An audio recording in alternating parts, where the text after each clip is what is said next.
پخپل خوخه څوک واده نشي کولی. دا اسلام دی، دا شریعت دی، دا تا ته قرآن خی، دا تا ته حدیث خی. تا د اسلام نوم بدنام کو، تا د شریعت محمدی نوم بدنام کو. او زمونږ دین اسلام خدا سي نه دی. یو الګ په خپله خوښه باندې واده وکړو، څه وکړو؟ واده وکړو، پلار او ورونه مشترکه طور باندې راغه او هغه رور کلک په کلکه باندې وتړو، وینو او په الله یقینو کې زما محترمو چې د هغه رور نه په ژوندانه باندې سترګې ویستلې. وجه څه ده؟ وی منګ چې سویو دا رور به هغه کوي کنه دا به په خپله خوښه چلیږي. نو د دې رور دا ښځه به تاسو سنبالوئ که دا رور به دې سنبالئ؟ دا رور به دې ښځې ته ژوند څنګه کوي چې دې ته خپله ښځه زما محترم و محترمه نه خوښې نه او زما محترمو په نظر باندې بده راځي. نو شریعت د خپلې خوښې اجازت الګ ته م ورکړی دی او جنۍ ته م ورکړی دی. بالغه جنۍ په خپله خوښه باندې الګ قبلولی شي، بالغ الګ په خپله خوښه باندې جنۍ کولی شي، خوښولی شي. زمونږ دین اسلام زما محترمو ډېر بهترین دین دی. ان الدین عند الله الاسلام. هیڅ جبر نشته. نن زمونږ پښتنو څومره زما عزتمندو ظلمونه راخستی دي، څومره ستمونه راخستی دي. الظلم الظلمات یوم القیامه. نو جنۍ ته الله اختیار ورکړی. بهرحال چې کم الګ د کور د طرف نه پې جبر کیږي، سختی کیږي، نو دا الګ دی انکار د دې رشتې نه وکړي. زما محترمو اینډ د نکاح په وخت کې دی دا وایي ما ته قبوله نه ده. صفا ووایه که نه چې وروسته د هغه جنۍ ژوند هم بربادی، خپله زندګي هم بربادی، د کور زندګي هم بربادی. چورلټ انکار ولې نه کې؟ واده په نکاح او د رشتې په ټیم کې جنۍ ته وایي دا الګ دی قبول دی قبول دی نه دی. دا هغه ټیم کې غور او سوچ او فکر سره به دا خبره کوي الګ قبول دی که نه دی. زما محترمو د خپل زړه سره به مشوره کوي، اړه اجازت ورکوي که نه ورکوي؟ که اجازت نه ورکوي چورلټ انکار دی وکړي. دین اسلام هم دې ته وایي. دې باندې د چا پلار هم جبر نشي کولی. د 8 کالو ماشوم هغې ته د 14 کالو جنۍ کښېنئ. د 8 کالو ماشوم ته د 14 کالو جنۍ کښېنئ او د 14 کالو الګ ته د 18 کالو جنۍ کښېنئ. نو آیا دا جایز دي؟ موږ به دې ماشوم ته ناست دي چې دا ماشوم سبا راغټېږي، بالغېږي او بیا به د سره واده کوو. نو شریعت څه وایي؟ نو ما ورته وویلې شریعت څه وایي واوره، په کلاو غوږونو واوره. شریعت وایي چې د الګ عمر به زیات وي او د جنۍ عمر به کم وي. د الګ عمر به زیات وي او د جنۍ عمر به کم وي چې دا الګ د دې جنۍ نار نفقه برابرولی شي. ځان له واده کول خو نه دي که نه؟ یو کس واده وکړو نو چې کله کور ته راغی نو ښځې وله بیل ورکړو. په هغه بیل کې لیکلي اوړه راوړه، چیني راوړه، وړي راوړه او فلان فلان فلان دومره بیل یې ورته جوړ کړی و. سړي تندي له ټک ورکړو چې هلکه ځان له واده کول خو نه دي، دا خو وروسته ورپسې غټې فلسفې دي. پیمپر راوړه، سیریلیک راوړه. نن سبا خو پیمپرې دي که نه؟ په پیمپرو باندې خپل خاوند لړو چولو. چې کومه تنخواه ده هغه په سیریلیکو په پیمپرو باندې زما محترمو لاړله. نو دا غریب به د وړو سره څه کوي؟ نو د جنۍ عمر کم او د الګ عمر زیات. وی هغه ولې؟ مې هغه ځکه چې جنۍ بچو راوړلو سره زر بوډۍ کیږي. بچو راوړلو سره زنانه زر بوډۍ کیږي. نو دې وجې نه د زنانه عمر کم پکار دی او د سړي عمر لږ زیات پکار دی. نو دلیل کې ورته دا خبره زه کوم چې الله په اسمانونو کې فیصله وکړه چې فاطمه رضی الله تعالی عنها د علی شوه رضی الله تعالی عنه. د چا شوه؟ جبرائیل علیہ السلام راغے پیغمبر علیہ السلام تا مخامخ تشریف فرما شو سلام واچلو السلام علیکہ یا رسول اللہ پیغمبر علیہ السلام جواب ورکو اغین پس جبرائیل علیہ السلام دا اللہ فیصلہ ورولا چی اے دا اللہ رسولا صلی اللہ علیہ وسلم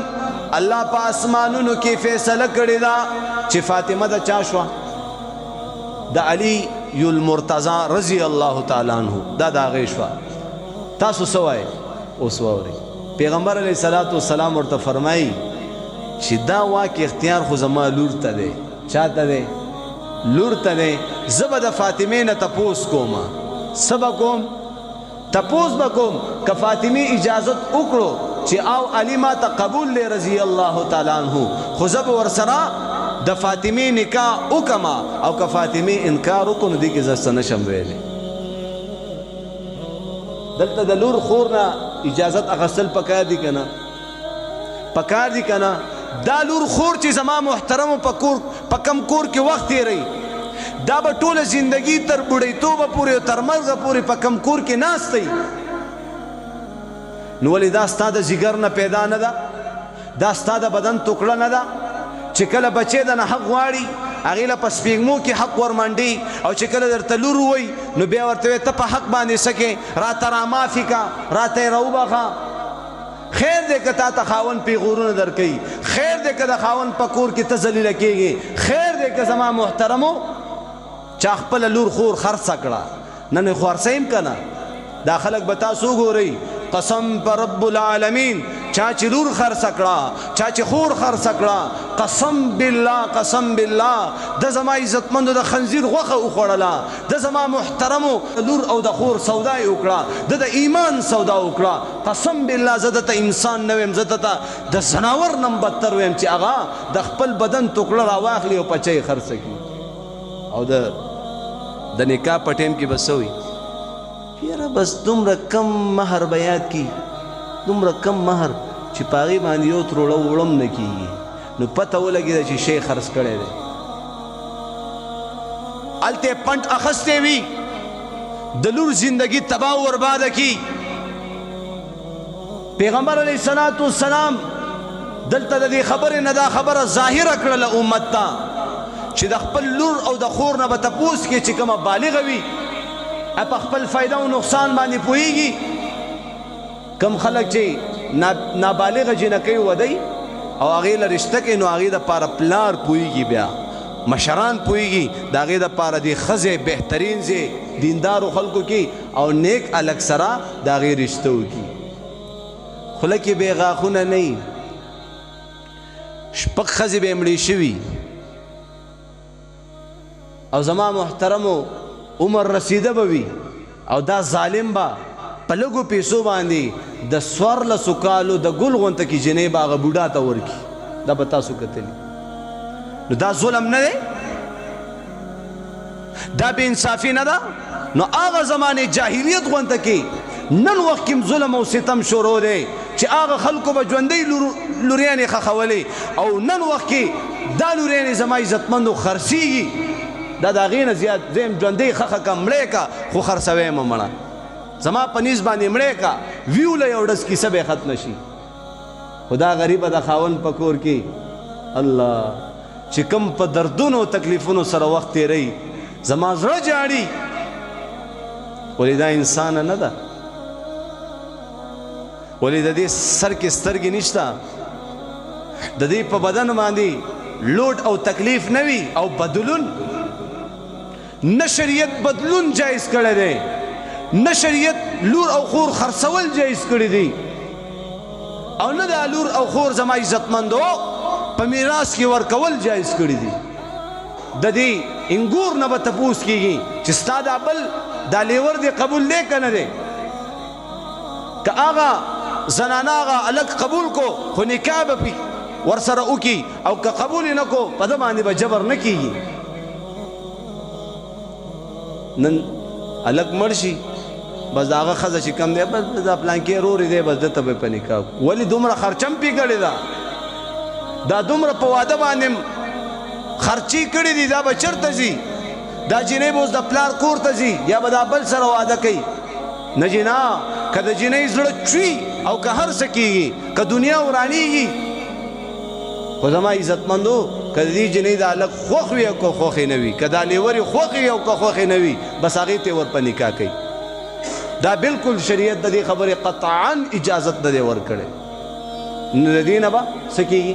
تپوس کېږي چې قبول دی دی که قبول دی نه دی کې که نه کې بس که انکار کوي دلته په دې زنانه باندې جبر نه کي هغه مال خو زه صحیح شورونو ته هغه میراث میلاو شو دا زنانه به د مهر نه محرومیږي چې د چې کوم مهر دی هغه مهر به هم دې زنانه ته میلاو وي او دې زنانه ته خود اختیار هم الله ورکړی دی چې دا چا سره نکاح کوي نو په دې ټولو غلطیانو کې نن دا خلک مبتلا دي که نه لور به وایي زه نه کوم لور به ځان مړ کوي هلک به ځان مړ کوي نو ما خو تاسو ته وویلې که چې هغه غریب په خپله خوښه واده کړی او پلار او ورونو په شریکه باندې هغې نه په ژوندانه سترګې ویستلې نن که لور دا خبره وکړي نو لور ته څه وایي ته ټیکنۍ وایي او غلط الفاظ لور ته استعمالی نو تا خو پلار او مور په خپله خوښه باندې بچي له واده وکړو بچی د پاره دی رشته وکا بچی د پاره دی جنۍ خوخه کړه نو دا خو پلار خوخه کړي د مور خوخه کړي دا لږ خو نه ده خوخه کړي نو تا دا ښځه چا د پاره وکړه که دا پلار یې ځان د پاره کوي نو خپله دې خوښوي او که دې هلک د پاره کوي د دې هلک سره به مشوره کوي د دې جنۍ تصویر یو نظر کتل جایز دی دا خو زما محترم غوا میخې م ترې جوړې کړي دي پیش لږ غونته کې خلک ګوره لږ غونته کې د هغې حیثیت ته ګوره لږه مالداري ته یې ګوره لږه حسن جمال ته یې ګوره لږ زما عزتمندو د هغه الګ اخلاق او انسانیت او دیندارۍ او پرهیزګارۍ ته ګوره نن یې صرف دې ته ګوري الګ خو بار ملک کې دی الګ خو ډېر غټه عهده باندې فایز دی که خدای دې کې ښه پټا جاهل او جاهل مرکب او بد اخلاقی خیر دی تنخواه ښه ده وایي بس ورکه لور خو یو طرف ته به ښایسته قاري حافظ او دیندار او ښایسته ګیرې والا امیر صاحب به وي او زما عزتمند و تاجدګزاره به وي خو هغې کې به عیب دا وي چې غریب به وي دا پلار